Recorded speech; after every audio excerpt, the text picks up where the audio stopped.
नमस्कार दोस्तों और सुनने वाले सभी श्रोताओं। मैं आपका होस्ट और आज हम आपके लिए लेकर आए हैं एक ऐसी कहानी जो आपके सोचने के तरीके को बदल सकती है, आपके जीवन में सकारात्मक परिवर्तन की एक नई लहर ला सकती है। ये कहानी सिर्फ एक काल्पनिक कथा नहीं है, बल्कि चार्ल्स डुहिक की अद्भुत किताब द पावर ऑफ हैबिट के गहरे सिद्धांतों पर आधारित एक व्यवहारिक सबक है। हम सब जानते हैं कि आदतें हमारे जीवन का अभिन्न अंग हैं, लेकिन क्या हमने कभी सोचा है कि ये आदतें हमें बनाती कैसे हैं और हम इन्हें कैसे अपनी इच्छा के अनुसार ढाल सकते हैं? आज की कहानी में हम एक ऐसे व्यक्ति के सफर को देखेंगे जिसने निराशा के अंधेरे से निकलकर आशा के प्रकाश की ओर कदम बढ़ाया। और ये सब संभव हुआ आदतों की शक्ति को समझने और उसे अपने जीवन में लागू करने से।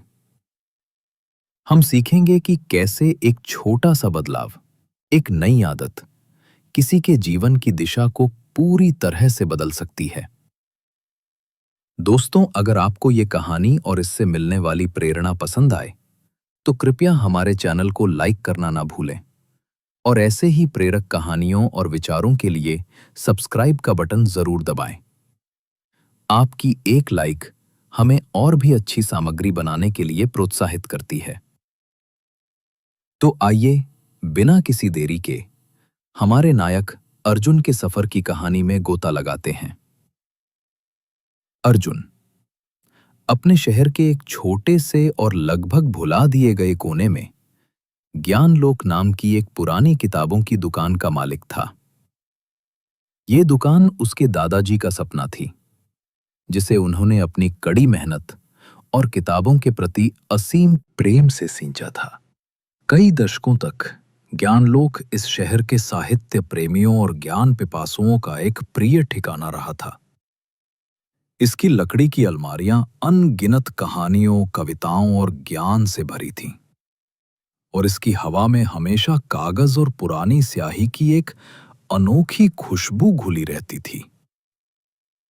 लेकिन आज ज्ञानलोक पर समय की धूल की मोटी परतें जम चुकी थीं। चमड़े की पुरानी कुर्सियां टूटी हुई थीं, किताबों के ढेर अव्यवस्थित थे, और सबसे महत्वपूर्ण बात, ग्राहकों की आवाजाही लगभग ना के बराबर थी।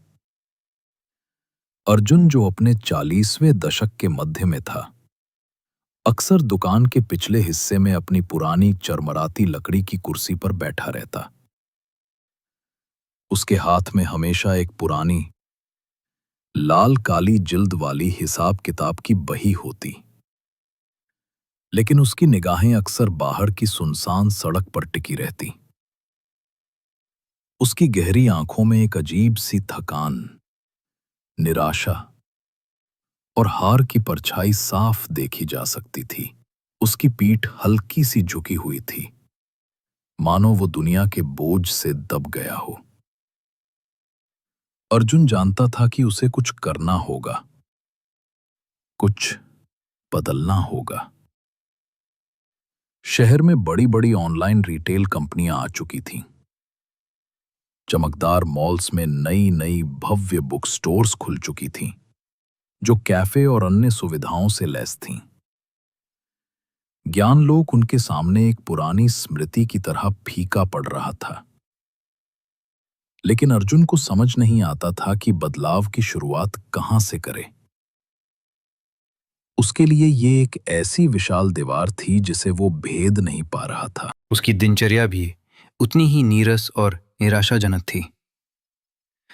हर सुबह वो देर से उठता, अपने आलस्य से लड़ता हुआ किसी तरह बिस्तर छोड़ता और फिर अनिच्छा से दुकान खोलता। दुकान खोलने के बाद वो बस काउंटर पर बैठ जाता और ग्राहकों का इंतजार करता रहता। जब ग्राहक नहीं आते, जो कि अक्सर होता था, तो वो अपनी हार मान लेता और खुद को और भी थका हुआ महसूस करता। शाम को वो भारी मन से दुकान बंद करता, घर जाता और अगले दिन फिर उसी थका देने वाली दिनचर्या को दोहराता। ये उसकी आदत बन चुकी थी। निराशा की आदत, निष्क्रियता की आदत और असफलता को स्वीकार कर लेने की आदत। ये आदत का एक ऐसा दुष्चक्र था जिससे वो बाहर निकलना नहीं जानता था। एक दोपहर उसकी छोटी बहन प्रिया उससे मिलने आई। प्रिया एक सफल उद्यमी थी जो अपने स्टार्टअप को बुलंदियों तक पहुंचा चुकी थी। वो हमेशा नई चुनौतियों के लिए तैयार रहती थी और उसमें एक अद्भुत सकारात्मक ऊर्जा थी।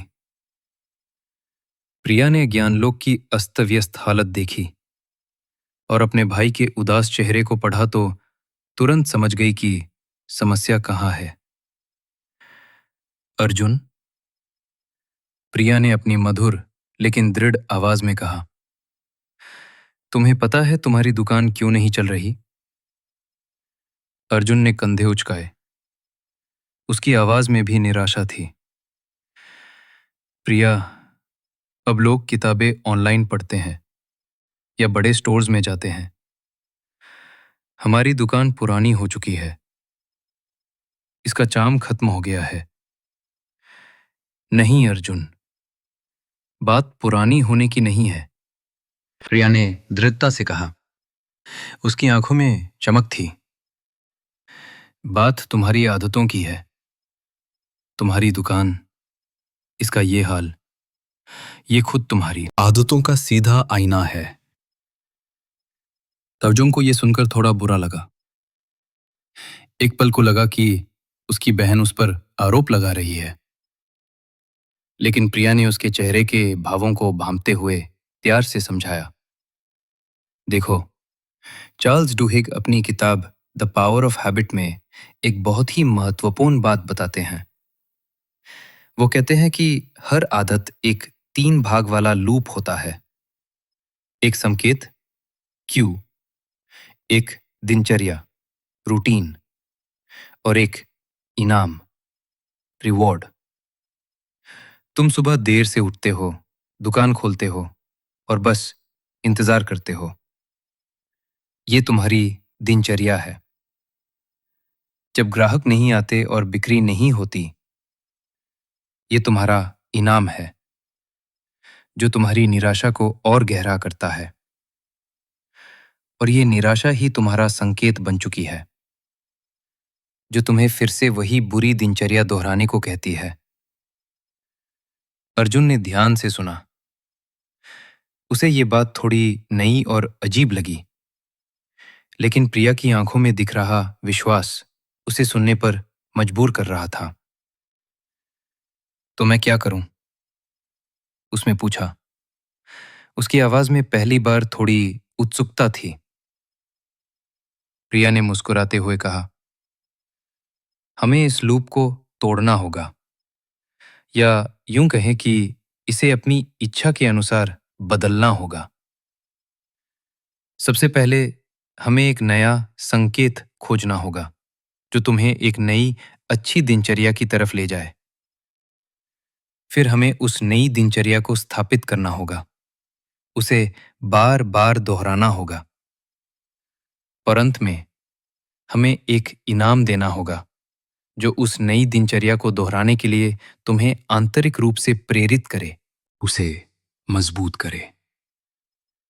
अगले कुछ दिन प्रिया ने अर्जुन के साथ दुकान में बिताए। उसने सबसे पहले अर्जुन की सुबह की आदत पर काम किया, क्योंकि प्रिया का मानना था कि सुबह की आदतें ही पूरे दिन का टोन सेट करती हैं। अर्जुन, प्रिया ने कहा, हमें तुम्हारा सुबह उठने का संकेत बदलना होगा। अब से तुम्हारा अलार्म हर सुबह 6 बजे बजेगा। अर्जुन ने मुंह बनाया। 6 बजे? प्रिया, तुम मजाक कर रही हो।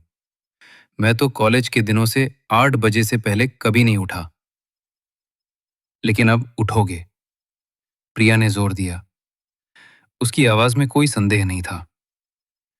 यह तुम्हारी नई आदत का पहला और सबसे महत्वपूर्ण संकेत होगा।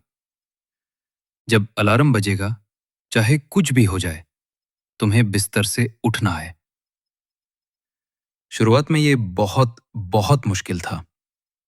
पहले कुछ दिन अलार्म बजता और अर्जुन उसे बंद करके फिर सो जाता। उसकी नींद भारी थी और उसका शरीर आलस्य में जकड़ा हुआ था।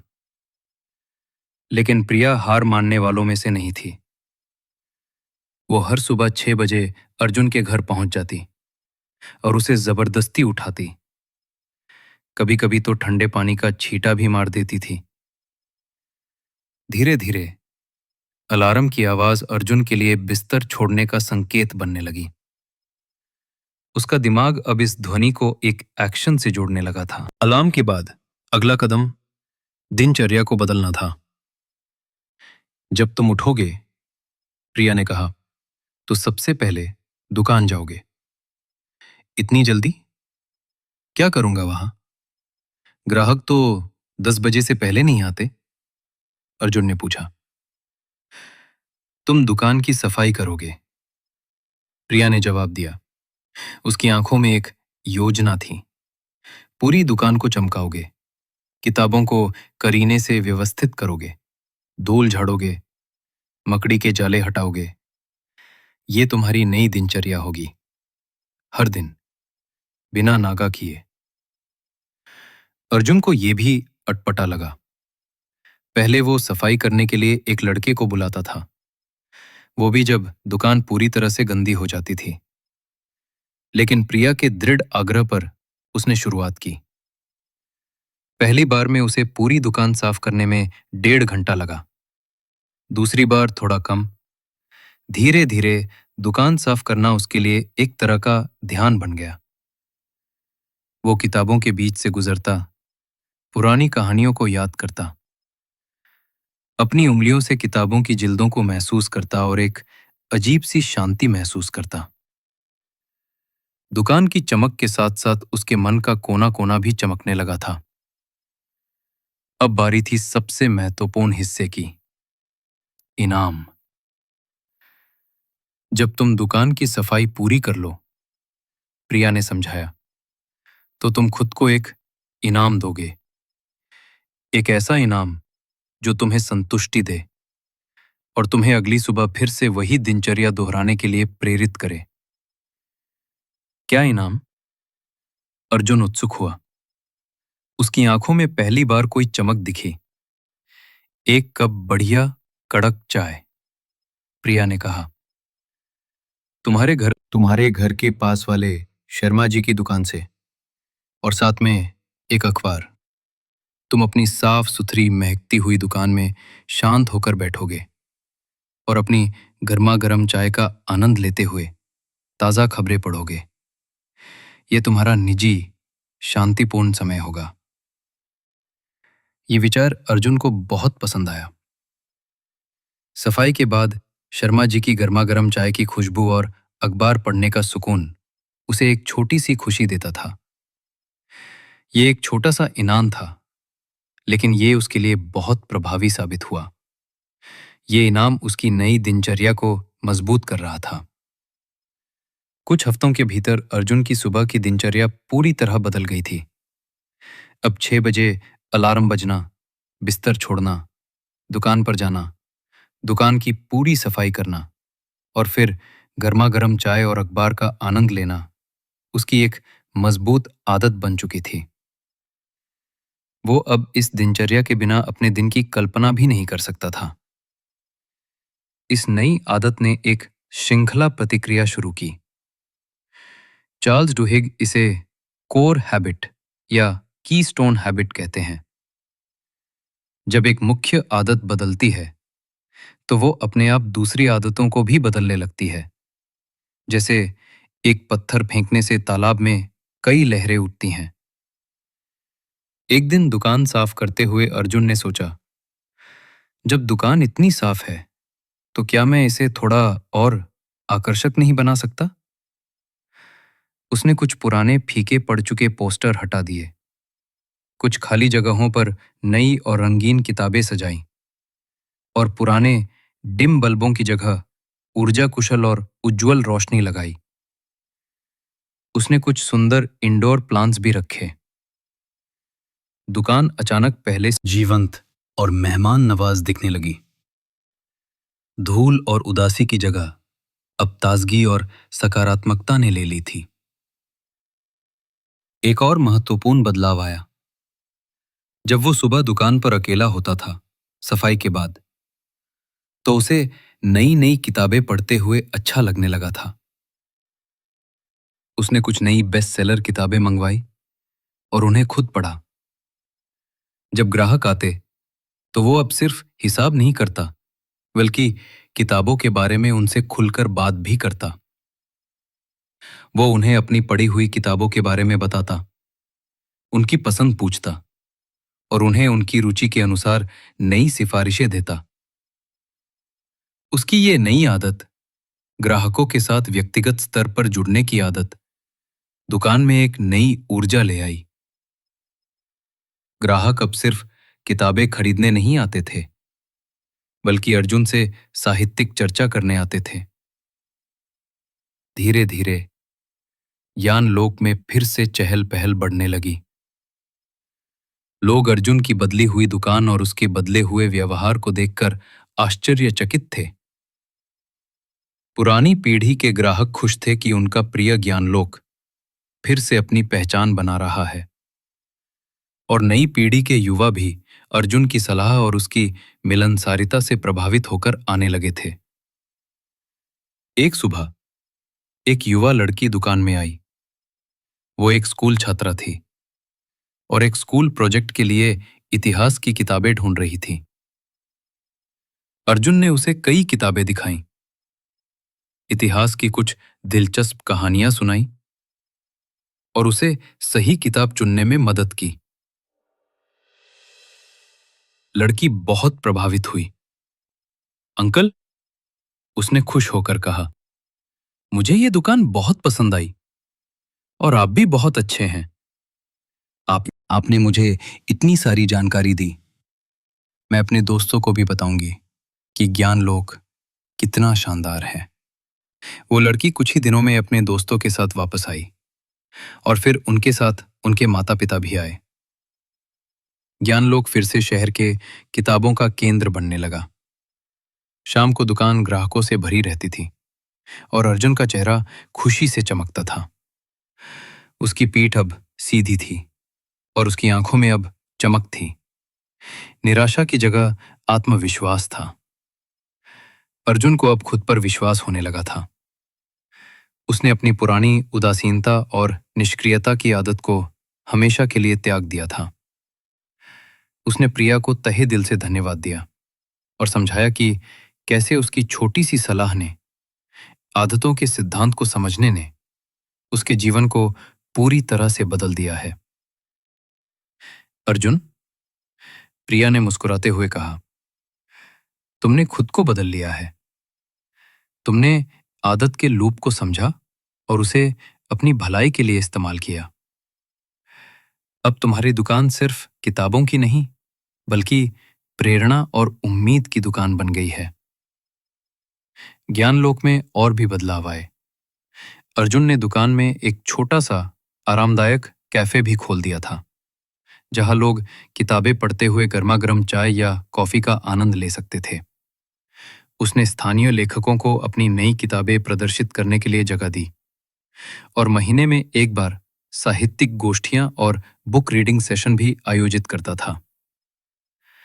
ज्ञानलोक अब सिर्फ एक दुकान नहीं था, बल्कि एक जीवंत समुदाय केंद्र बन गया था, जहां ज्ञान और विचारों का आदान प्रदान होता था। एक शाम जब अर्जुन दुकान बंद करने वाला था, उसने अपनी पुरानी डायरी उठाई। वही डायरी जिसमें वो पहले निराशा और असफलता की बातें लिखा करता था। लेकिन अब वो उसमें अपनी सफलता की कहानियां, ग्राहकों के किस्से और भविष्य की योजनाएं लिखता था। उसमें लिखा, आज मैंने फिर से महसूस किया कि हम अपनी आदतों के गुलाम नहीं हैं, बल्कि हम अपनी आदतों के निर्माता हैं। एक छोटी सी शुरुआत, एक सही संकेत, एक नई दिनचर्या और एक छोटा सा लेकिन संतुष्टिदायक इनाम, यही सब मिलकर एक नए जीवन की नींव रख सकते हैं। ज्ञान लोक अब सिर्फ मेरी दुकान नहीं, बल्कि मेरे बदले हुए जीवन का प्रतीक है। तो देखा अपने दोस्तों और प्यारे श्रोताओं, कैसे अर्जुन ने अपनी आदतों की शक्ति को समझा और अपने जीवन को निराशा से निकालकर सफलता की नई ऊंचाइयों पर पहुंचाया। चार्ल्स डुहिक की द पावर ऑफ हैबिट हमें सिखाती है कि हमारी रोजमर्रा की क्रियाएं भले ही कितनी भी छोटी क्यों न लगें, हमारे भविष्य का निर्माण करती हैं।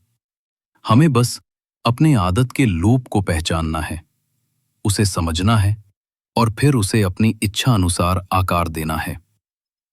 याद रखिए, बदलाव कभी भी देर से नहीं आता और हर महान यात्रा एक छोटे से लेकिन दृढ़ कदम से शुरू होती है। अपनी आदतों को पहचानिए, उन्हें बदलिए और देखिए कैसे आपका जीवन भी एक नई शुरुआत की ओर बढ़ता है। दोस्तों, अगर आपको अर्जुन के सफर की ये कहानी और इससे मिलने वाली प्रेरणा पसंद आई हो, तो कृपया इस ऑडियो बुक को लाइक करना ना भूलें। आपके एक लाइक से हमें बहुत प्रोत्साहन मिलता है। और हाँ, अगर आप ऐसे ही और प्रेरक कहानियों और विचारों को सुनना चाहते हैं, तो हमारे चैनल को सब्सक्राइब जरूर करें और बेल आइकॉन दबाएं, ताकि आप कोई भी नई कहानी मिस न करें। सुनने के लिए बहुत बहुत धन्यवाद। मिलते हैं अगली बार एक और प्रेरणादायक कहानी के साथ। तब तक अपनी आदतों पर ध्यान दें और अपने जीवन को सकारात्मक बदलावों से भरें।